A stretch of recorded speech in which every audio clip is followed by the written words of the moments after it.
So much depends on what happens when California has its say. Do you see California as a state you have to win? Zeroing in on delegate-rich targets like California. We can win here in California. And Super Tuesday. On Super Tuesday. Super Tuesday is a way, way different world. Voters in 14 states head to the polls on Super Tuesday. The Democrats have to pick the person who has the best possible chance of beating Donald Trump. We are suddenly seeing what we call a surge. If I win the nomination, get elected president, then I think things change a lot. We've done a lot of organizing. Now it is time to vote. Now's the time to do something. And California is about to do something. The state's road to the Democratic presidential nomination is now speeding up. On Tuesday, Democratic voters could play the role of kingmaker and virtually crown the next Democratic presidential nominee. 7 leading men and women are hoping for the title. Getting there may come down to one issue that is also the most unknowable: electability. Who can beat Donald Trump?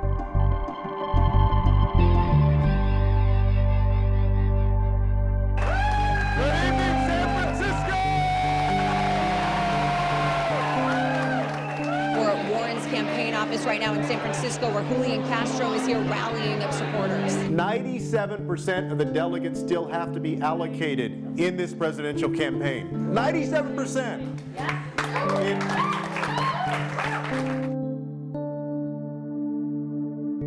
When I talk to Californians, the #1 priority I hear is to defeat Donald Trump. First thing we've got to do is get rid of Donald Trump. We will make him a one-term president. I mean, I'd vote for Warren, I'd vote for Klobuchar, I'd vote for Biden, I'd vote for Bernie, but it's just who I think has the best chance. There's no data to show what makes a candidate electable. Electability is a myth. Electability, for some people, that's a code word that says, oh, you can't get a minority, oh, you can't get a woman, oh, you can't do this, oh, you can't do that.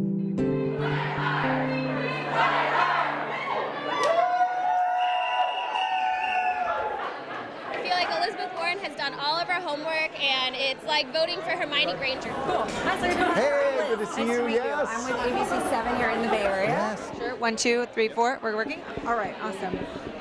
Am I good here? It's big picture. Why is Warren, in your opinion, the best person to go against Trump in the general? She can appeal to the working class. She has a strong track record of fighting for everyday American families, and she's built a very broad-based coalition. She can go into diverse states like Florida and even in Arizona and win those states against Trump. All right, so Phil, you watch the debates, you hear the candidates, and one after the next continuously says, this is why I'm the one who can beat Trump. This is why I'm the one who can beat Trump. The messaging, in a way, is so consistent among all the candidates. It is. It's 2 parts. One, this is why I can beat Trump, and this is why that other person can't. But every single person and every voter has a different idea also of what electability is and who can beat Trump. Exactly, they do. One of the biggest issues here, and we might as well, get it right on the table, is the big question is, can a woman beat Donald Trump? Can a woman be elected president? Can a woman beat Donald Trump? Look at the men on this stage. Collectively, they have lost 10 elections. The only people on this stage who have won every single election that they've been in are the women, Amy and me. What do you make of the whole electability argument? Warren talks about it a lot, why she's electable, but I think that comes from the fact that there's a question of if a woman is electable. Yeah, I definitely think that's rooted in sexism. Do you think electability is code for something, like code for not being a white man? I think electability is a code word. It's a euphemism for biases that we might not actually admit ourselves outright. So, for example, can a woman win? Can a candidate win in particular states? I'm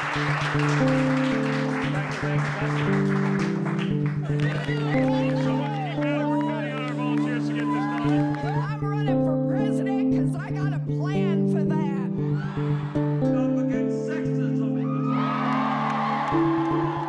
I don't think America is ready yet to have a gay president, which is unfortunate. And it's not to say that Bernie is a bad guy or any of that.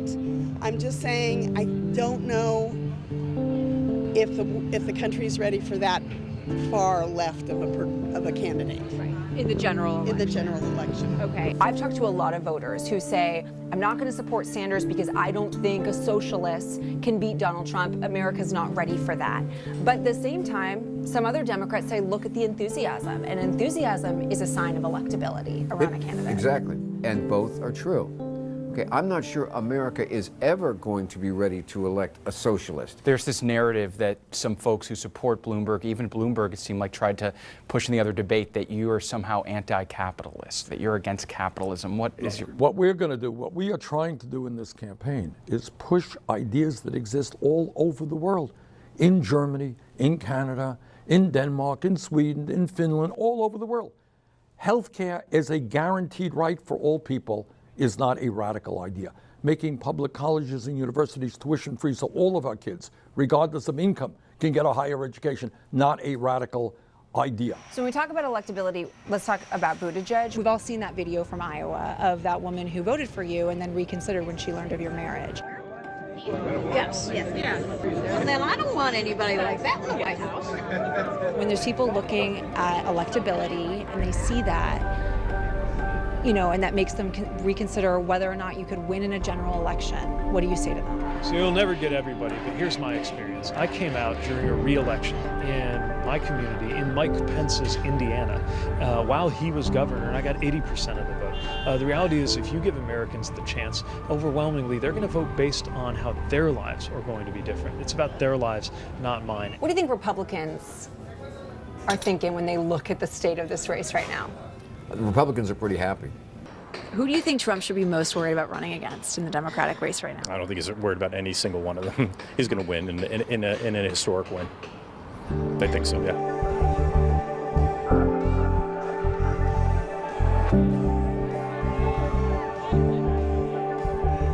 If voters vote for the person who excites them the most, that's the best thing that they can do. Not voting for the candidate who they think can win in Michigan or win in Iowa or win in some of these states that are not California. The person who gets elected is going to be the hardest to beat. Exactly. Right. That is exactly right. And if we spend too much time focusing on other people's biases and whether or not this question of electability, because we heard it from a pundit on national television, we're not doing our jobs as voters. In terms of national electability, one of the biggest challenges is facing Vermont Senator Bernie Sanders.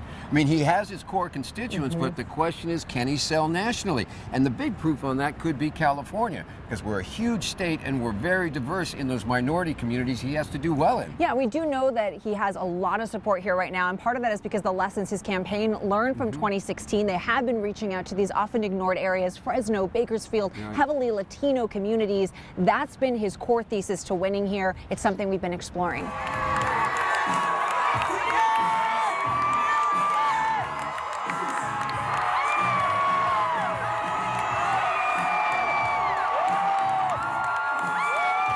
People are just excited to have like a spotlight on Fresno. It's not the sexy San Francisco, or it's not the sexy LA.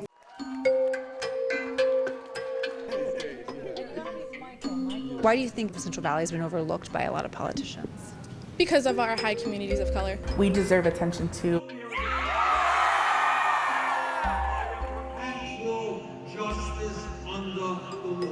That candidate who wins California has an excellent chance to win the nomination.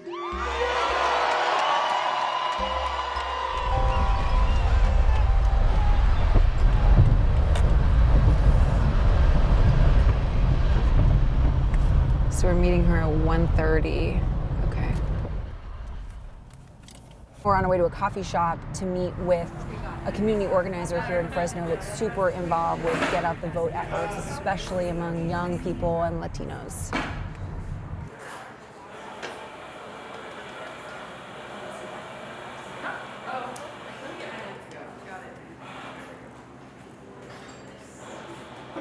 Jasmine Leyva.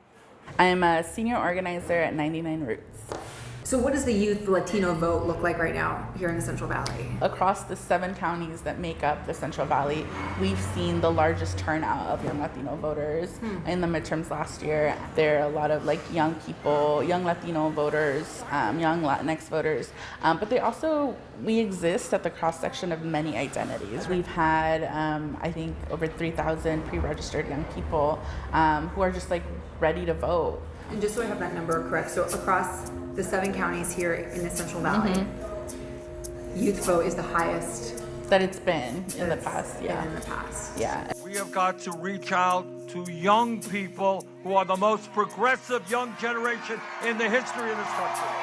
I just ran into Avery Harper, the campaign reporter with ABC News covering Bernie Sanders. From your perspective, from talking to the campaign and sources in the campaign, what is their strategy to win in California?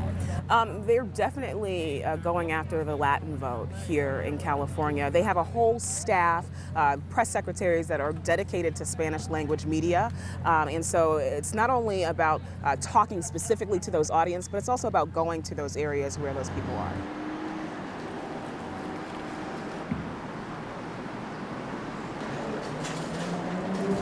So, wait, were you in Bernie's campaign on 2016? I was not, no. But I was a big supporter of Bernie in 2016 and was lucky enough to actually be brought on board here in the new year. Bernie Sanders coming to the Central Valley. A lot of candidates ignore the Central Valley historically. Absolutely, absolutely. This matters to people. This matters. I grew up in Bakersfield. When a presidential candidate comes to your hometown and takes time to talk to you, takes time to meet with those folks, takes time to actually show that he's here for you, that makes a difference. His path to victory is going out there and organizing, winning the Latino voters, winning the youth. Right? It's going to come up with a number of different things like survey my friends about. Here in the cafeteria after the rally, there's a bunch of high school and college students learning about community organizing. They've downloaded this Burn Now app and they're inviting friends to join the campaign. All of these people here are going to be our student leaders on campuses. They're going to be canvassing, they're going to be tabling, they're going to be pulling out the app and talking to people about policies. We believe that's where our power comes from, right? Like being proud of being from the Central Valley, of like who our parents are, where they come from. We were filling out forms for our parents, but at the time we were like 9 years old, right? And like we were navigating institutions. So these are young people who have lived in this reality and now they're learning how to like take action and like have a voice. Just from your sense on the ground here, is there any one candidate that seems to be resonating with young people and young Latinos here? I think traditionally we've been like, oh, this is the party choice. Like, this is who I'm going to go with is not necessarily true now. The party choice. That's something Mike Bloomberg hopes to be. A look at the man who has spent nearly $500 million to win this race, and the other Washington outsider, Pete Buttigieg, who threatens to split the moderate vote. All that when chasing California, the race to Super Tuesday continues.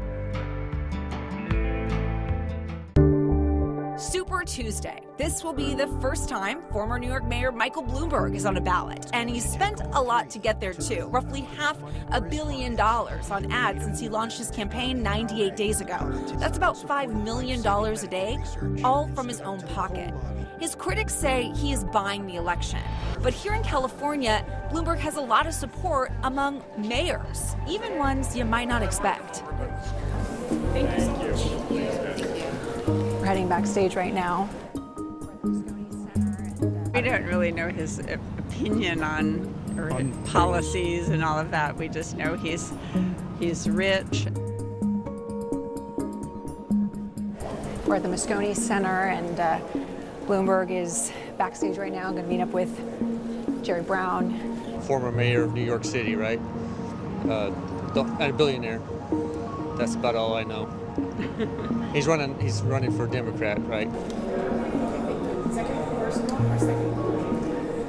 Let's hold right here. Okay. Jen, can you go find Mark and Co and just confirm? I've seen some of the campaign ads, but I don't really know much about him. Yeah. And the first thing we've got to do is get rid of Donald Trump. And if that isn't a good investment with my money, I don't know what is. Ready? We're rolling, guys? All right. Welcome to California. Thank you for having Hitting the trail, you ready? Hitting the trail ready, but it's raining here. I was told weather in California was always beautiful. So we're backstage with former New York Mayor Michael Bloomberg. This is a few weeks after he jumped into the Democratic presidential race. It's the same day this poll came out showing him already at 5% in California. And it's a few days before ABC News reported on these accusations of sexist comments he made while at his business. His company, the target of 3 ongoing lawsuits by former female employees. Now, Bloomberg is about to go on stage here to give this talk about climate change, alongside who else but former California Governor Jerry Brown, which is a pretty good look for Bloomberg, given that he's relatively unknown in California. He's jumped into the race later than everybody else, so he's clearly trying to come to California and make a splash. What's your strategy behind that? Do you see California as a state you have to win? Well, I skipped over the first 4 because I just entered too late. You couldn't build an organization, so which means you're going to go for the Super Tuesday, which California is in this time. So that's what I'm competing on. And you know, I've got to go and explain what I would do. And this is where Bloomberg's political network, his 11 years as mayor of New York, his boot camp he started for mayors across the country, his philanthropy, all of this now comes into play.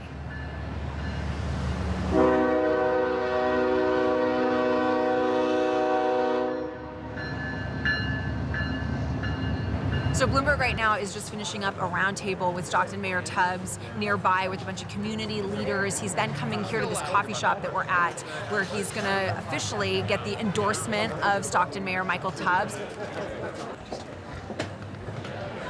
Lots of media here. We got local press, we got national press, we have an HBO crew that's been covering Michael Tubbs here. Bloomberg has gotten a lot of criticism for his stop and frisk policies as mayor of New York that a lot of young black men say particularly targeted them. And then here he is now showing up in California, getting the backing of the young 29-year-old millennial black mayor of Stockton. So definitely, I think his campaign sees this as a really good optics moment. So have you made up your mind yet for 2020? I have not. Okay, you're still shopping. Well, I mean, I think it's too early. I think that a lot of people don't understand. They think maybe he's a billionaire trying to buy an election. But I think that there's more to it.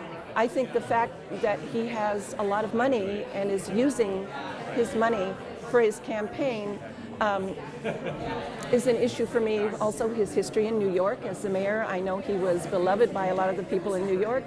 But he also had the policy of stop and frisk. The policy we had, I apologize for, because in the end, it turned out we could have done something different.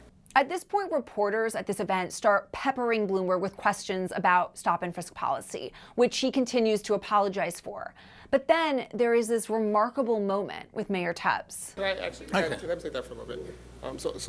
Absolutely, I think it's a fair question. And again, it's no surprise to anyone. I'm young. I'm black. My father's still incarcerated, so issues about criminal justice are deeply personal for me. There's not a candidate in 2019 who has a criminal justice record that's where we are today. But I think the sign of a good leader is one who apologizes, one who goes, and doesn't apologize just in a room where everyone agrees. This man went to a black church in Brooklyn with many parishioners who are probably stop and frisk and had to look them in the eye and say, I apologize, I was wrong, I'm sorry. And we can see Bloomberg's campaign staff standing off to the side, and it is obvious that this is a really good moment for his campaign. In 2020, the top priority has to be defeating Donald Trump. And after doing my own research and speaking with every single campaign and almost every single campaign manager, I came to the conclusion that the person with the best shot at beating Donald Trump in the general election is Mayor Bloomberg. So in having a conversation with him, I told him if I was going to endorse, I need to have some say on that policy agenda. It says to the people in California, if it's good enough for him, maybe we should take a look. And they'd say, well, if he thinks Bloomberg's okay, maybe he is. Jobs creator, leader, problem solver. What he did was he backed up the ad campaign with this visit to California. And you notice today he spent his time with the mayors. Mayor in Stockton. And that's why I'm pleased to present to you guys today Mayor Michael Bloomberg. He's also got the backing of Sam Liccardo in San Jose. Mike Bloomberg has shown time and time again that he's willing to take on big oil. And he was upstairs with Willie Brown. Do you guys have a long history as mayors going back? Is that? I don't know. When did we first meet? So long ago. And he was with Jerry Brown. Let's cooperate But Jerry Brown didn't endorse him, but he stood there on the stage with him and embraced him as a partner in climate change, right? That's pretty good. The question, of course, is do those endorsements matter anymore? Hillary Clinton got every single endorsement under the sun. Endorsements don't do much for you once people know you.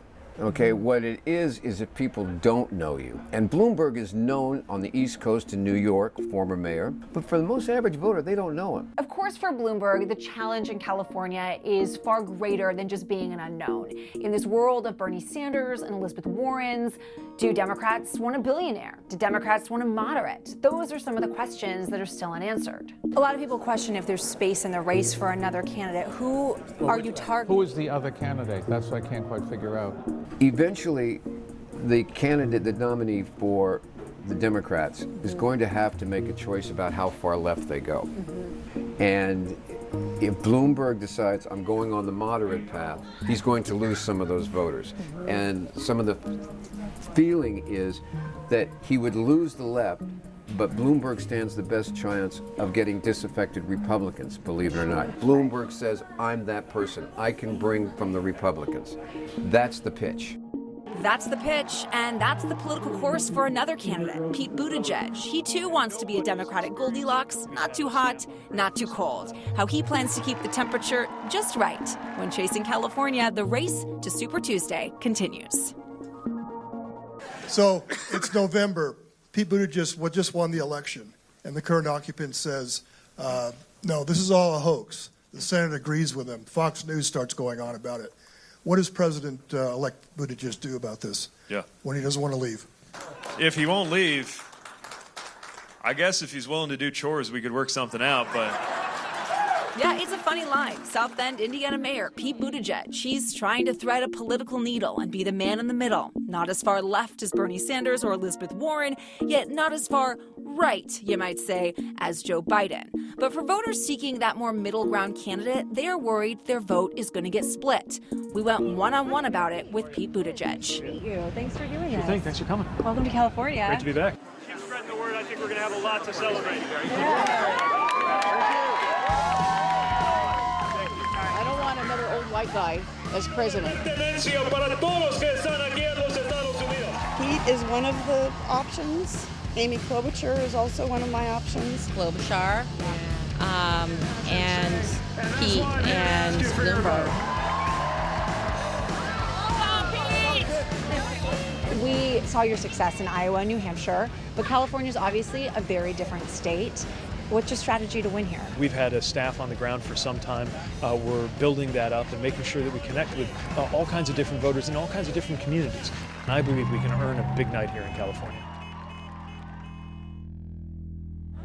Hi guys, we're with ABC7 News in San Francisco. Do you guys have credentials? We've made it to Cesar Chavez Plaza here in downtown Sacramento. This is where Buttigieg is having his town hall tonight. Sanders, interestingly enough, also had an event here about 6 months ago, same park. We're both Michelles, and this is Italian Michelle with one L, and I'm French Michelle with two. So you decided on Pete.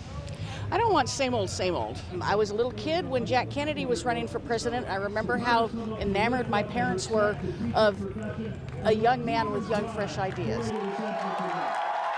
Seems like you, Sanders, and Bloomberg are focused most on California. Sanders has a huge staff. Bloomberg has a ton of money. Can you compete? So I don't have the personal fortune of a billionaire or the email list you'd have if you've run for president before, and yet we have been able to go from nothing over the course of the last year to now being able to succeed in the first two states, and believe we can do the same here in California. Is this a race right now between progressive versus moderate? Is that what we're looking at? I think broadly on the national level, that's what you're seeing. I think Buttigieg also sees California as a big state and thinks that there are a lot of those more moderate voters that he has a chance to appeal to. People who are maybe uneasy with Bernie Sanders as the party standard bearer and want a more moderate candidate they can coalesce behind. You've endorsed Biden. Yes. The West Sacramento mayor has endorsed Buttigieg. Yes, we're going to arm wrestle. Tale of two mayors. We're actually not duking out because number one, we're both vote blue no matter who. What I think this country desperately needs now is an experienced, calm, proven leader. And I think that's Joe Biden. What kind of experience do you get as a mayor of a small town that would make you prepared to be president? Well, you know, most Americans live in cities about the size of South Bend and West Sacramento, and there's something about being a mayor, like getting it done, taking responsibility, and getting the actual outcomes done with others that I think is so important right now. For voters who are undecided here, there are a lot of them, and they want a moderate candidate. Why you? Why you over Bloomberg? Why you over Biden? Well, here's what I'm offering, a way to make sure that we deliver real solutions that can get done, that are bold and progressive, but also not divisive. It's time to leave the politics of the past in the past. And nobody is experiencing the pain of living under this presidency more than Black Americans and other Americans of color. What are the challenges that Buttigieg faces? Clearly, one of his key weaknesses is with voters of color. He consistently polls pretty abysmally among those groups.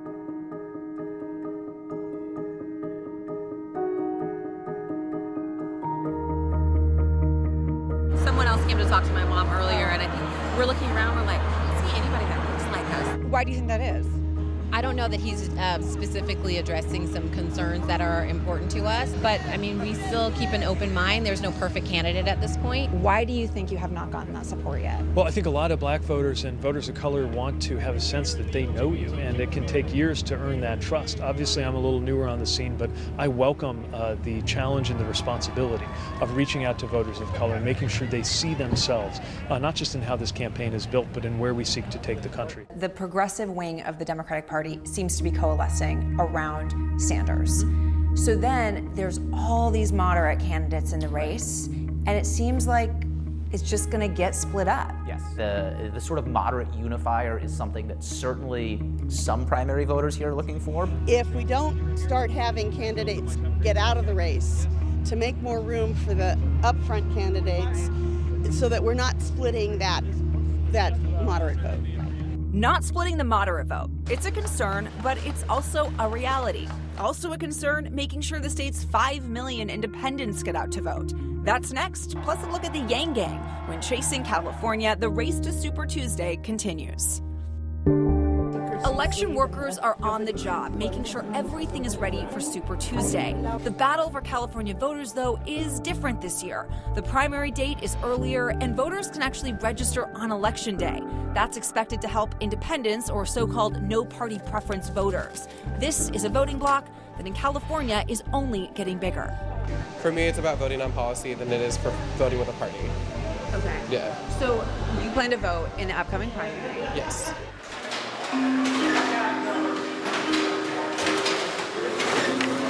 What batch are you guys doing right now? Nonpartisan 134 is what we're getting ready to start. Why are you unaffiliated? Unaffiliated because I feel like on both sides of the spectrum, there's evils and there's goods. So I would say I wouldn't pick a side.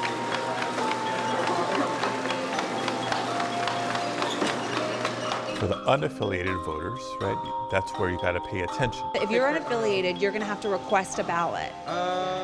Literally, for millions of voters, this is going to be a hurdle for them voting. Your ballot that comes in the mail Yeah. isn't going to have any of the presidential candidates on it unless you request a ballot. Okay, so the last time I went to go vote, I was registering too, so it was like easier. That's part of why we're doing this story, is that Yeah. This is crunch time when we got to get all our books done in a certain period of time to get delivered out to the County of Santa Clara residents. So this is go time. Yes, it's go time. So we're here in San Jose in Santa Clara County, and this is a few days before early voting begins here in California. Inside the Register of Voters office, people are preparing for what could be a pretty confusing primary for millions of voters, not only in the county, but across the state. Did you guys get film of what we just finished? Yeah, that was nonpartisan 147. The reason for this is the rise in unaffiliated voters, people who have no party preference, meaning they're not in the Republican or the Democratic Party. Democrats are the largest group, followed by no party preference, the unaffiliated, followed by the Republican Party. So a sign maybe of just how many unaffiliated voters there are here in the county. It took us maybe 5 minutes when we got here to San Jose to find one here in this barber shop. So I registered as an independent because what else was I going to do, you know? I felt like I couldn't fully agree with either or, so I just go with what I believe, but I still feel like it's important to vote. Why do you think we're seeing a rise in people deciding to have no party preference? You know, I think it's maybe a sign of the times. I think the biggest part really, it's up to candidates and political parties to make their case to eligible voters as to why they should affiliate with them. Now, the big question, of course, is why does this matter and how is this going to impact the upcoming primary? I think a lot of the nonpartisans are going to be shocked. When they get their ballots, it's going to have no presidential candidates on it unless they've requested it. That is Paul Mitchell, a California pollster who knows all about this stuff. And he said something really interesting, and that is that from their polling, they know that 81% of unaffiliated voters in the state say that they want to vote in the Democratic primary. But because of that one extra step where you have to request a ballot, just 15% of those voters are likely going to get the ballot to do so. That's a lot of potential voters who might end up not being part of the presidential primary voting process. Do you know how it works? Have you gotten your card that says you're unaffiliated? No, actually, I didn't know. Unless, well, my mailing system is like really weird, so it could be there somewhere. I don't know. You need to call the Santa Clara County Registrar of Voters and say, hey, I'm unaffiliated, I want to request the ballot, and they'll send you the right ballot. Okay. So who are these voters, right? And how is them voting or not voting going to impact the outcome of the race? Are they going to be the ones who are more drawn to the Bernie Sanders, Elizabeth Warrens? Or are they more drawn to the moderates? There's no. Super interesting question, because in 2016, that was a huge Bernie segment of the electorate. So, and it's large part because the independents are younger. They're inherently a little bit more anti-establishment. Fast forward to 2020, it's a little bit less clear. Paul's research shows that often these unaffiliated voters are young, recent registrants. They're more likely to be Latino or Asian. They're more likely to be renters, not homeowners. But there's also another growing block, and that is higher educated, white suburban voters. That's kind of what we're seeing here in Santa Clara County and Silicon Valley, people who might be more drawn to a Buttigieg or a Joe Biden. What is clear is that each of those campaigns does have a segment of the independent vote that they can be going after. This primary really advantages the candidates who can go after their kind of segment of the electorate and get them to vote.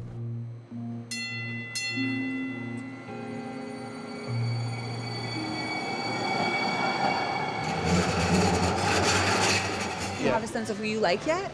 Not really. I'm still undecided. I'm not completely sure. I mean, I feel like we're all leaning toward Bernie. I'm a millennial. It's hard.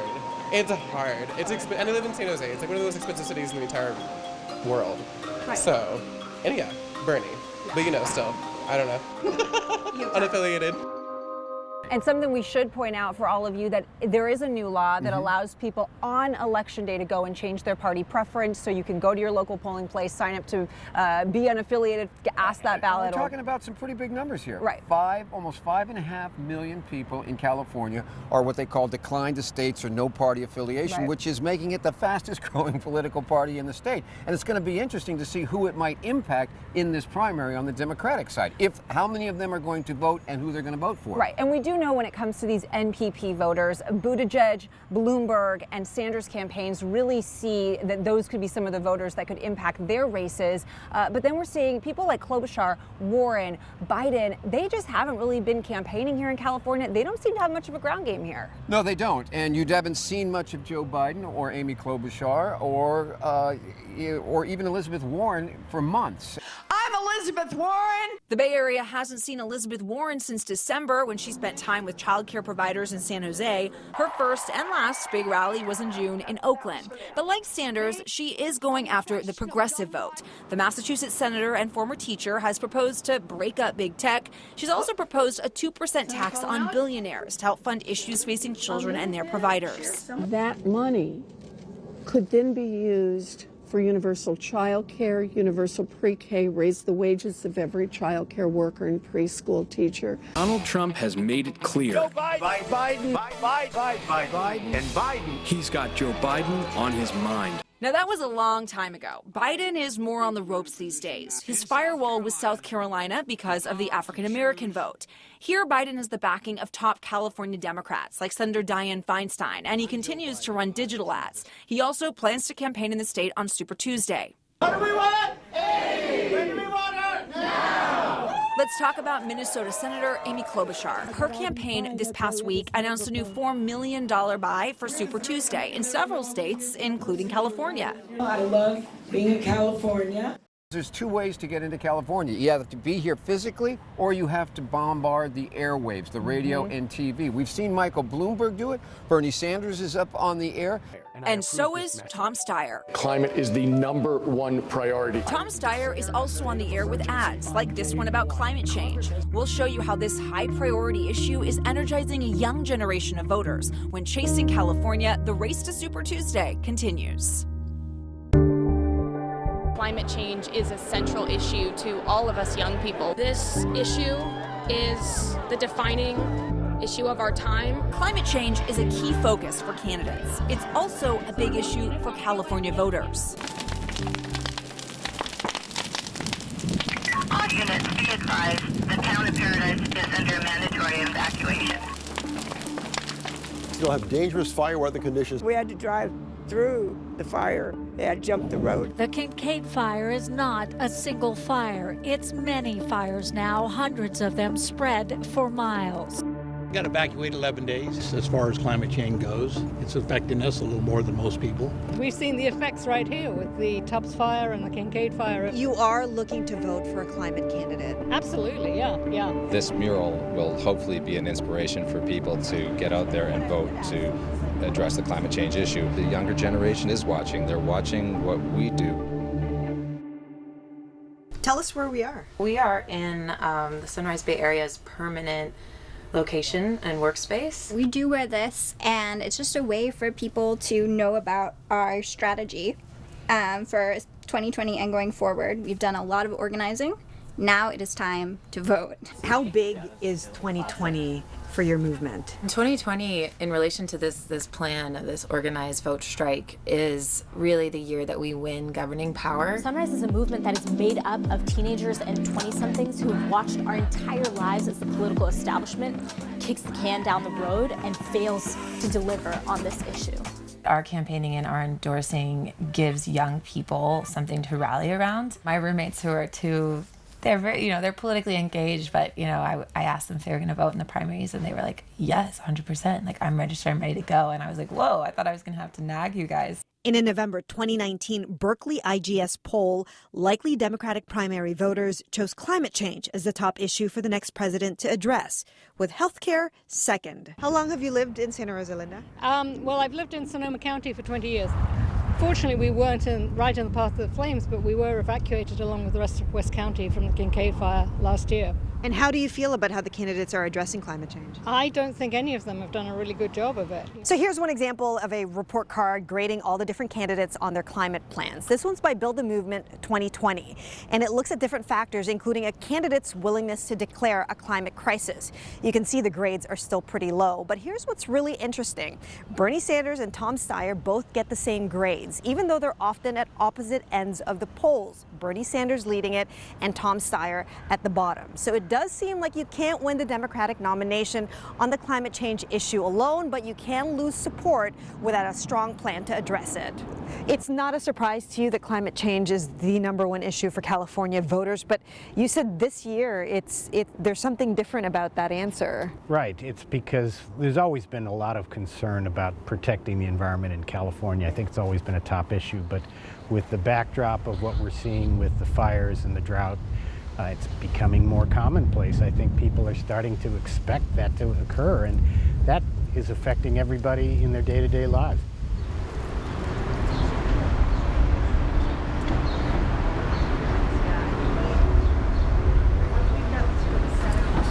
So this is a little adventure getting out here. So we're in what looks like a broom closet, but what we're actually doing is heading up to the roof of this building on Mason Street so we can get a view of this Greta Thunberg mural, which is about 60 foot tall. The subject matter of the mural, I think, is pretty obvious. Greta Thunberg is the most inspiring activist working on climate change right now, and so when we were deciding who to put up there, she was a natural first choice. If you talk to any kid, it's incredible how they feel, that gives them a voice. This is obviously a political act when you guys paid for this mural. Yes, I think that's true. What we're trying to do as part of it is, she has a very political message. We need to bring about change in the government policies that we have in place in order to address the climate change issue. Climate change is an existential issue, so we're hoping that people will be rational and will vote in a manner that helps address this issue. Can you get elected on the climate change issue only? I wish that were true, but I don't think it's possible, quite frankly. The reality is that a lot of people are worrying about putting bread on the table, and they have other more pressing issues in their immediate lives. If it has any major effect, it would be on turnout, and I think because climate change is such a vital issue to the younger voters, and because the younger voters are not always the regular voters in a primary election. Now's the time. It isn't the time for Andrew Yang. But now that he's out, what happens to the Yang Gang? Kristen Z figures it out when ABC 7's Chasing California, the race to Super Tuesday continues. Well, the rest of the field needs to consolidate, ideally, and each candidate wants to be the last person standing to absorb the non-Bernie energy. Someone needs to pull an Andrew Yang. Like, I've done the math, I'm not going to win. No road forward. And that's Andrew Yang in his new role as a CNN commentator, referring to the night he dropped out after the New Hampshire primary. He is still influencing the race, though. More on that in just a moment. But first, my one-on-one interview with the tech entrepreneur back in January when he was here in San Francisco, his campaign surging on the strength of the Yang Gang. Andrew Yang!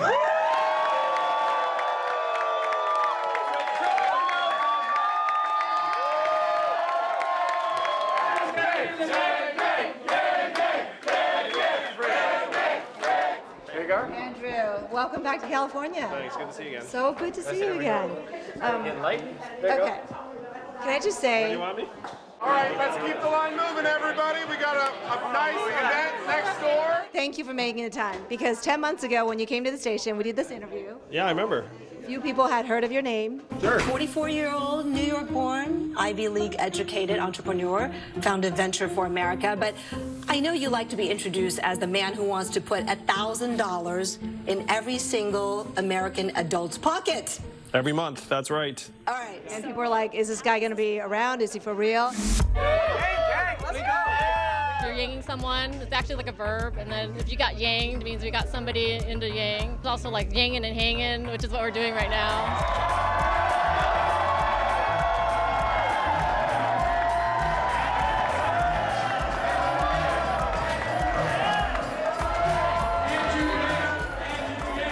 So this is the first place that really embraced this campaign at the highest possible level. When I saw you over there, it was like rock style status. People were so excited to see you. They're passionate about you. So it's a thrill, and certainly I'm excited.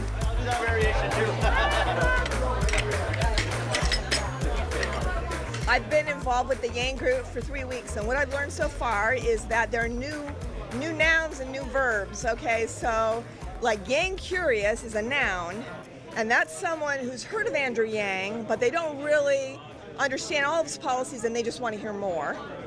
And yanging someone is a verb, and yanging someone means that you're talking to them about Andrew Yang and how great he is and how all his policies make sense. When I get on Twitter, my mission is to reinforce the campaign. We're able to trend hashtags on demand, and I can't tell you how powerful that is. Okay, so you're kind of a hashtag king at this point. Tell me what it is that you do. Yeah, so for me, my main goal is to focus more on the positivity. I have my own Twitter called Yang Gang Hangs Together. So there's like hashtag Yang Gang Hangs Together, hashtag Yang Gang Caucuses Together, Yang Gang Votes Together. I support Andrew Yang, Let Yang Speak, hashtag, let's see, what else have I used? Oh my Lord, there's been so many. As an Asian American running and being the first one to make it this far for president, do you have an obligation? Do you feel that sense of responsibility to keep going? Well, I certainly feel a lot of pride being the first Asian American man to run for president as a Democrat, but I'm focused on making this 21st century economy work for all of us. No matter what the results, after this race, Andrew Yang is going to be a fixture on the American landscape, whether it's politics or pop culture. He's earned his place. Yang has not endorsed anyone else, although he did say he would endorse whoever adopts UBI as a platform. No one has. Now, as to where the Yang gang will go, well, some are now joining Bernie Sanders' camp. Others are supporting other Democrats or perhaps even President Trump. And still, some hardcore Yang gangers are deciding to sit out or await further guidance from the candidate himself. Yang recently tweeted this picture of a phone with a sticker that reads Yang 2024. So stay tuned. Chasing California, the race to Super Tuesday. We'll be right back. I just think we have a huge choice. Super Tuesday states 1/3 of America will vote. We need to have the largest voter turnout in the history of the United States.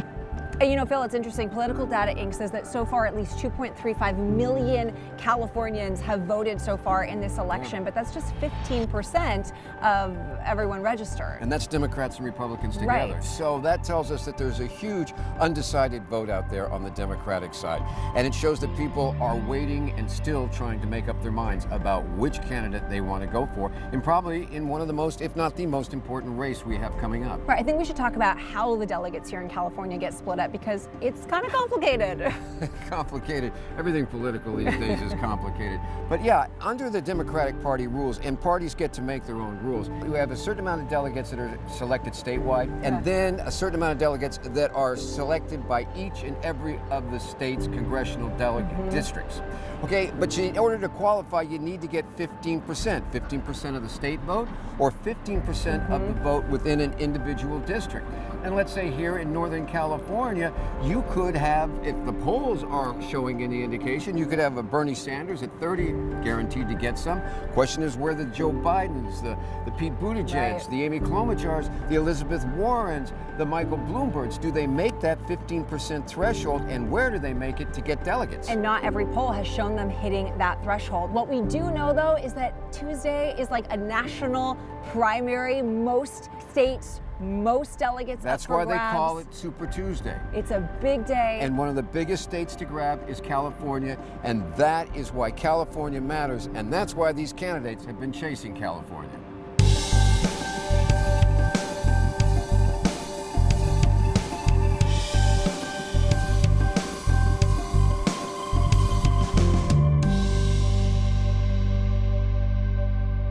Everybody's like chasing California. It's going to be interesting to see who catches it. This is not a script where you can guess the ending.